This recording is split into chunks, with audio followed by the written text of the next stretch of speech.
bagi kita petani ini seksi. Ketika udah nanam cabai ini, jadi aku tuh kayak kecanduan gitu loh. Meskipun basic saya dulu dari kampus pertanian ya. Gimana namanya teori dengan praktek di lapangan itu sangat berbeda. Dulu ketika aku gagal itu, kocor pupuk harus setiap hari berdosis. Praktek ya. Ini ilmu itu tidak ada harganya, tidak ternilai. Bagi orang mahal. Mereka tidak pernah mengerti ketika mereka praktek di lapangan dan menerapkan, nggak ada kata rugi, kata ilmu itu akan dibawa sampai kapanpun. Padahal udah terkena virus Gemini ya Teh ya? Berarti bisa pulih lagi ya? Iya. Bisa. Intinya saya mau belajar, Mas Agung tolong bimbing saya. Pokoknya harus sampai berhasil sama ini. Kayak gitu. Ya, Assalamualaikum warahmatullahi wabarakatuh. Jalan bagi bikin lapar, jumpa lagi dengan Sniper. Baik rekan-rekan seniman pertanian dan manapun rekan berada, saya Abror dan kali ini kita berada di Kabupaten Tasikmalaya lagi. Tasikmalayanya sangat-sangat jauh. Kita tadi dari kota mungkin hampir 3 jam kayaknya Teh. Di Maps itu cuma 1,5 jam, tapi ketika sampai sini kok 3 jam ternyata. Nah itu jalannya halus banget ya Teh ya. Sampai saya nggak bangun-bangun tadi. Pada kesempatan kali ini kita akan wawancara Teh Eirin dan juga suaminya, yang kebetulan Teh Eirin ini juga merupakan sarjana dari kampus pertanian ternama, yaitu Institut Pertanian Bogor. Nah di sini Teh Eirin juga mengimplementasikan atau menerapkan ilmunya waktu dulu di kampus untuk sekarang ini tanam tanaman cabai, dan kedepannya pengen membuat kayak game Harvest Moon gitu ya Teh ya. Ada peternakan, perikanan, sama pertanian. Ya mungkin boleh perkenalan terlebih dahulu Teh. baik, terima kasih. Saya Eirin dari Tasikmalaya. Anas, ya kelahiran Lampung, hijrah atau orang bilang naturalisasi menjadi warga Tasikmalaya. Sekarang jadi timnas Tasik. Iya betul, berarti aslinya dari Lampung, terus saat ini pindah ke Tasik karena nikah dengan Teh Eirin. Tapi di sana juga petani juga, Pak? Ya, kalau di sana mayoritas itu kan petani kopi ya. Petani kopi.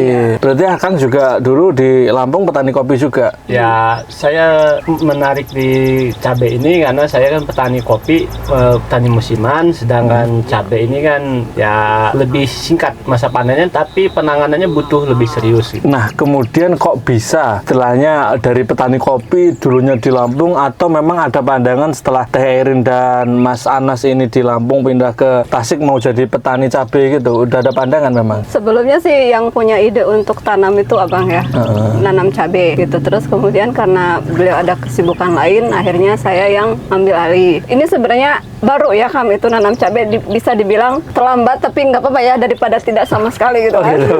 Terlambatnya gimana Teh itu Teh maksudnya? Ya terlambat, orang udah lebih dulu menanam cabai sekarang, sementara kita kan baru kali ini. Pemula tapi udah ngumpulin ilmu dulu ya? Atau ilmunya juga masih ngawur dulu? Masih ngawur dulu. Pernah gagal juga waktu itu karena abang sibuk, jadi saya yang ngelola. Itu beberapa metode saya tumpahkan di situ, akhirnya gagal. Saya kira akhirnya berhasil, ternyata gagal ya. Nah, kemudian kan saya coba nyari-nyari informasi di YouTube, terus di Facebook, TikTok segala macam. Ketemulah saya dengan Sniper waktu itu. Nah, ketika saya ketemu sama Sniper, saya beli bukunya diam-diam tanpa sepengetahuan. Wah, gitu. pelanggaran ini. Tapi Mas Anas nggak tahu itu? Pada dasarnya saya tidak tahu, tapi karena dia kan orangnya gigih gitu kan. Kelihatan sih, pejuang. Karena dia menyadari bahwa memadukan beberapa racikan-racikan guru-guru itu kan, apalagi ilmunya tidak datang langsung kan agak susah gitu ya.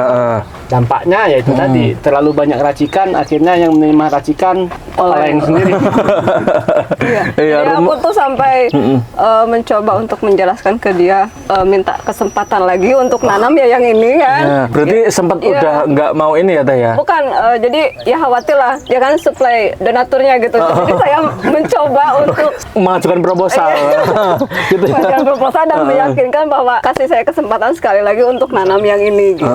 Ya udah, akhirnya silakan gitu. Alhamdulillah kan yang ini lumayan berhasil. Berarti ini boleh kita katakan sebagai tanaman pertama Teh Eirin yang berhasil gitu ya. Oke, nah ini dulu itu gabungnya seniman pertanian itu ketika sudah tanam atau sebelum tanam?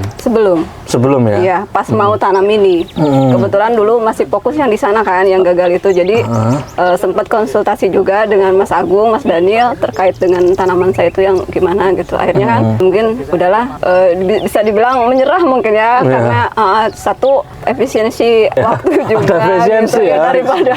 daripada kita fokus di sana mungkin yang hasil produksinya juga bisa dikatakan nggak akan maksimal lagi gitu. Tidak bisa terselamatkan ya. Tidak bisa terselamatkan. Akhirnya ke abang, aku minta sekali lagi untuk tanam di sini gitu. Beli buku mau pakai metode ini, ya udah. Dan mungkin target kita itu bukan cuma di harga atau berhasilnya tanaman ya, karena mungkin dari sebelumnya aku juga sering aktif di kegiatan-kegiatan sosial, kayak misalkan sama ibu-ibu. Jadi ketika udah nanam cabai ini, jadi aku tuh kayak kecanduan gitu loh. Gitu. Karena satu bisa mengajak ibu-ibu di sini tuh untuk ikut ketika panen gitu kan. Kalau abang mungkin dia lebih fokus pengen menggerakkan pemuda-pemudanya seperti itu. Berarti memang satu visi misi ya, suami istri ini. Kalau dari Akang gimana Kang dari pertanian cabai ini? Kalau saya sangat mendukung, dan yang paling mendasar saya sangat setuju dan memberikan support bukan 100% tapi 1000% ketika dia belajar dengan serius dan mengatakan, dia pernah awal bilang bukunya harganya sekian, mahal nggak bagi kamu? Bagi saya, kata saya, berapapun itu seharusnya tidak ada kata mahal. Tapi kenapa ini ilmu itu tidak ada harganya? Tidak harganya bukan tidak menghargai, tidak ternilai, kata saya kan gitu. Bagi orang mahal, mereka tidak pernah mengerti. Ketika mereka praktek di lapangan dan menerapkan, lebih nggak ada kata rugi kata pembeli buku, karena ilmu itu akan dibawa sampai kapanpun. Apalagi ketika kita bisa mengajak orang lain untuk mengembangkan, ilmu yang bagus seperti ini gitu kan. Jadi jangan berpikir bahwa bagi sebagian orang, saya tidak pernah menghargai ilmu itu harus tapi bagaimana kita menghormati diri sendiri ketika ilmu itu membawa positif. Alhamdulillah hari ini ketika dia bisa mempraktekkan, dan saya hanya melihat dia mempraktekkan ilmu di buku dan hasilnya bagus, ya tidak ada orang bisa mengambil ilmu itu dari kamu, tapi kamu harus menghargai jerih payah kamu menerapkan ilmu itu tersebut. Nggak ada kata penyesalan kata aku beli buku apapun itu, karena sangat mahal. Eksistensi ilmu itu kan bukan seperti yang mungkin kita baca aja, tapi yang kita pahami, dan dengan kita paham itu kan juga kita ada dampak kepada orang sekitar. Ya makanya meskipun mungkin basic saya dulu dari kampus pertanian pertanian, cuma namanya teori dengan praktek di lapangan itu sangat berbeda. Dulu Mas Agung pernah, Teteh basicnya apa gitu kan, pendidikan. Aduh Mas, jangan tanya masalah basic pendidikan kataku. Karena kalau untuk ilmu pertanian saya tuh masih nol, apalagi terkait dengan cabai gitu kan. Intinya saya mau belajar, Mas Agung tolong bimbing saya. Pokoknya harus sampai berhasil sama cabai ini. Kayak gitu. Siap kan? Ini kalau Mas Agung nonton pasti ketawa terbahak ini. Padahal Teteh, tapi Mas Agung tahu kalau Teteh dari IPB? Dulu nggak tahu, baru-baru ini aku cerita gitu kan. Ternyata ada beberapa diferensiasi antara teori dan praktek. Kita baca buku itu manajerial tuh kayak gini. Tapi ternyata ketika kita praktek itu aja udah beda jauh. Kalau kita manut yang ada di buku yang istilahnya dia hanya bersifat teori gitu ya. Nah berbeda dengan halnya buku Sakti ini sebetulnya itu bukan teori tapi praktek yang dibukukan. Jadi kita sebagai pemula pun, ternyata langkah-langkahnya seperti ini.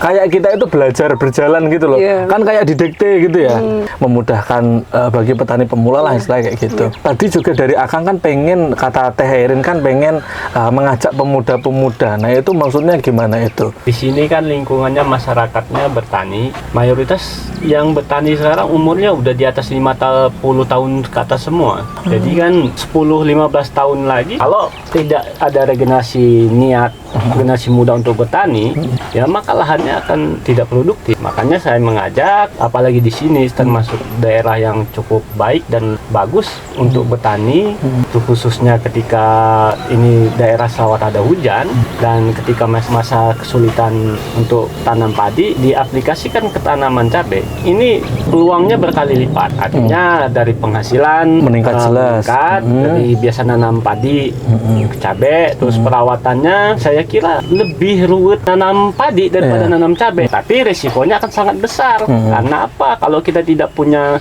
panduan dan guru yang pas, kegagalannya sangat 10 kali lipat daripada nanam padi. Makanya kalau nanam padi ini bisa dilihat sekali pintas, ketika gagal risiko tidak terlalu besar. Tapi kalau nanam cabai sekali salah guru ya sudah. Rugi besar. Sebenarnya kan bisa aja kita dari awal gitu kan, coba-coba dari nol. Misalkan ada panduannya, kenapa sih kita nyari yang ribet gitu kan? Betul. Kayak tadi saya cerita mungkin di awal sebelum kita syuting ya Teh ya. daripada kita itu belajar istilahnya nyetir mobil gitu ya, nyetir mobil itu kita sendirian gitu ya, kita nabrak-nabrak lah. Untuk kita biaya kursus mobil cuman katakanlah 400.000, dengan kita nabrak orang nanti 4 juta, nah itu kan ya mungkin secara idealisme lah bagi pemuda itu kan, wah saya pengen sendiri ini bisa. Nah tapi kan sebetulnya kita hidup itu bukan untuk nafsu idealisme aja, tapi gimana caranya biar kita itu kalau rugi itu nggak kita sendiri yang ngerasakan, tapi kan keluarga juga gitu ya Mas Anas ya. Gagal boleh, tapi harus ada pembelajaran yang membangun kita untuk sukses. Setiap kegagalan itu kan kalau kita tidak pernah belajar ada pembelajaran, kita nggak akan sukses. Kita hanya mati semangat, mati ide, dan nggak akan pernah bangkit lagi kan. Tapi kalau kita belajar bahwa dari kegagalan itu menggali kekurangan, kita harus dicari perbaikan, selanjutnya ya itu lebih baik gitu kan. Karena bagian kegagalan itu kan bagian siklus hidup perjuangan. Nah ini yang saya suka dari akademisi ketika diwawancarai dari kampus ternama lah istilahnya, dari IPB ya kan Teh ya. Jadi dari segi akademik ketika kita wawancara ternyata nggak cuma ilmu pertanian yang saya dapat, bahkan di sini saya juga ikut belajar gitu ya Teh ya. Mungkin kita pengen membuktikan kepada teman-teman bahwa ini tuh emang udah bener-bener menguasai. Ketika di IPB nggak dijelaskan langsung ke merek ini itu, terus pengocoran interval gini gitu ya Teh ya. Nah mungkin apakah ada perbedaan Teh dari kedua kali penanaman Teteh yang gagal dengan tanaman yang berhasil sekarang ini? Yang pasti ada perbedaannya dari segi produksinya juga. Perawatannya sangat beda gitu. Malah kalau aku perhatiin sih ini lebih hemat ya sebenarnya. Masa gitu? Iya, karena kalau ngelihat tanaman kayak gini kan kita bisa perhatiin, belajar nih tanaman itu butuh apa. Kalau dulu ketika aku gagal itu, pokoknya kocor pupuk harus setiap hari apalah gitu kan. Jadi itu rutin, pokoknya setiap 7 hari sekali aku harus kocor pupuk kondisi apapun itu. Makanya sampai gagal kayak gitu kan, itu sebenarnya mungkin apa, berdosis ya. Praktek ya. Praktek. Ya, Malpraktek gitu. Itu dari segi pemupukan, belum kalau spray obat-obatannya. Mungkin Mas Anas juga dulu sempat keliru juga Mas Anas. Ya bukan sempat keliru, korban malprakteknya. Korban malprakteknya. mau marah gimana gitu kan, cuma terus dada aja gitu ya. Karena kita praktek aplikasi di lapangan kan, karena kita prosedurnya ngawur gitu kan, jadi korbannya ya itu tanaman. Nah itu berarti banyak sekali perbedaan gitu ya Teh perawatannya. Nah mungkin ilmu baru yang Teh dapatkan di Seniman Pertanian apa aja Teh? Mungkin untuk pengolahan lahan ini dulu untuk pupuk dasarnya apa aja Teh ini? Dulu pupuk dasarnya pakai dolomit vertipos. Nah kebetulan memang sama ya, dulu sama yang sekarang dari metode Mas Daniel itu kita nggak pakai pupuk kandang. Nggak pakai pupuk Gitu, kandang. Padahal ternyata- sebelahnya kan ini ayam telur ya. Iya dulu sempat ada ide karena ngelihat di YouTube kan orang pada pakai pupuk kandang. Ya udah kita ngumpulin karena ada peternak juga sebelah sana, jadi nawarin udah ambil aja semaunya gitu kan. Udah direncanain tuh, akhirnya ketika udah kenal sama Buku Sakti itu, oh ternyata nggak pakai ini, nggak pakai kohe gitu kan. Ya udahlah, jadi aku ngitungnya lebih hemat juga karena untuk ngangkutin pupuk itu kan butuh tenaga kerja juga kayak gitu. Akhirnya udah kita ngikut aja Buku Sakti, pokoknya aku ikut Buku Sakti, dia udah terserah kamu.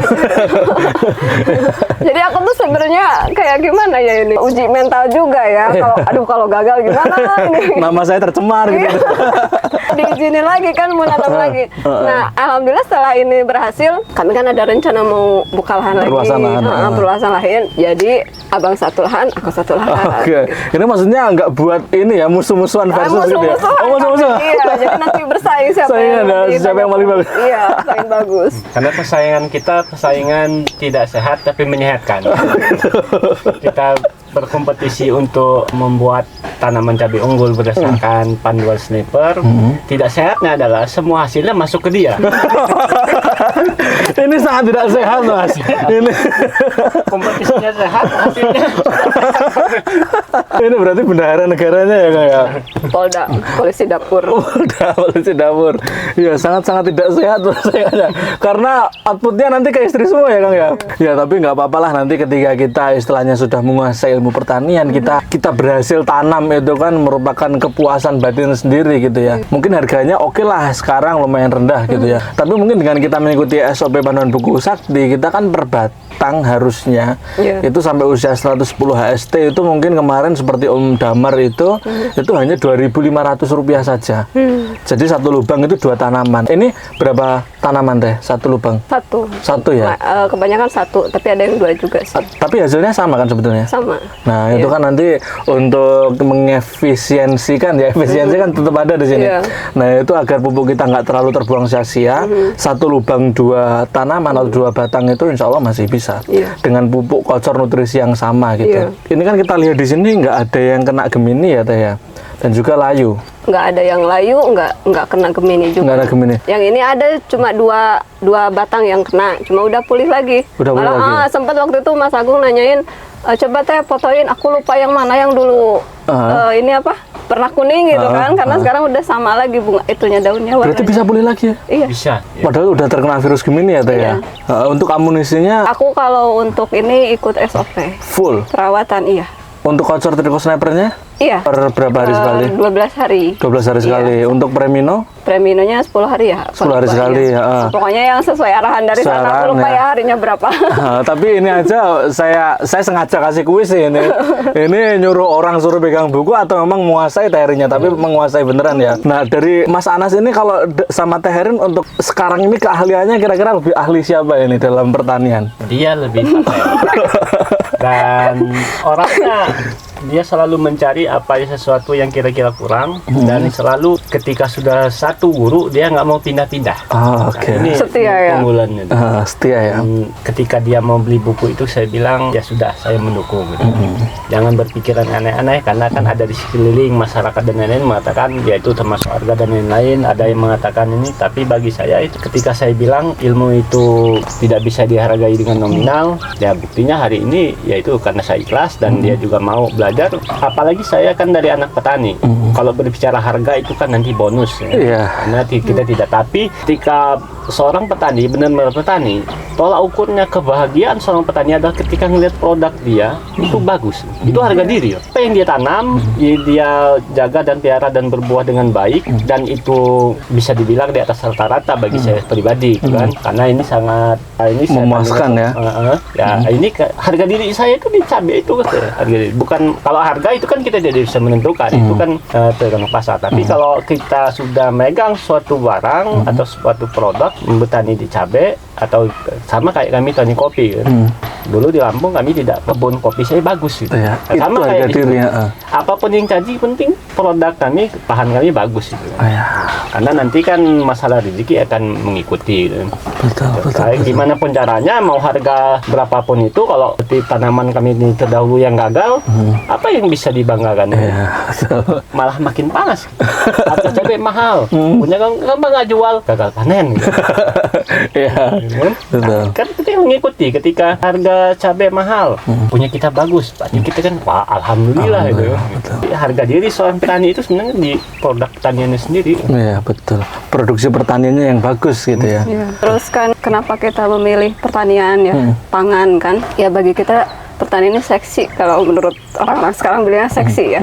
Karena satu, pertanian ini kan kebutuhan pokok juga, di mana setiap masyarakat itu setiap hari itu butuh yang namanya makan. Gitu. Kebutuhan makhluk hidup gitu Iya, ya, kebutuhan terutama makhluk manusia hidup. pasti ada supply demand-nya gitu ya. Teh. Iya, ya berharap kita minimal untuk daerah sinilah bisa terpenuhi dari kita. Nah, sebetulnya kan kalau kita berbicara mengenai swasembada pangan atau ketahanan pangan, ini kita jadikan sebagai tema untuk kita terapkan di masing-masing kepala gitu ya. Jadi swasembada pangan itu tidak bisa kita menyerahkan secara langsung pada pemerintah. Iya. Tapi di situ memang ada kesadaran diri dari para masyarakat ataupun perseorangan gitu ya. Karena kalau kita menggaungkan istilahnya apa yang namanya ketahanan pangan dan kita tidak ada jiwa di situ untuk kita menuju ke situ, cita-cita tersebut tidak akan tercapai gitu ya. Nah, mungkin sebelum kita tutup ada kata-kata terlebih dahulu Akang Teteh bagi rekan-rekan yang ada di rumah mungkin.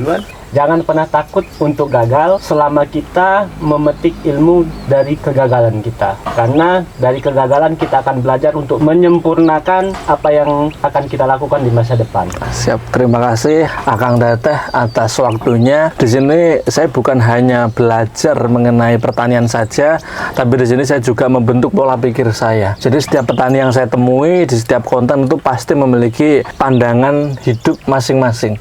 Nah, ini juga merupakan salah satu yang spesial di hati saya, salah satu yang spesial di pertemuan saya. Semoga ilmu ini nanti tersebar luas sehingga mempengaruhi pemikiran-pemikiran anak muda agar nanti bisa mewujudkan swasembada pangan. Dan jangan takut untuk gagal, gitu ya Kang ya. Dalam kegagalan ada proses mau kita belajar. Oke. Untuk penyempurnaan di masa depan. Siap Akang Teteh. Terima kasih atas kesempatannya. Apabila ada salah kata, kami semua mohon maaf. Wassalamualaikum warahmatullahi wabarakatuh. Seniman pertanian, bertani dengan seni. Oke, terima kasih.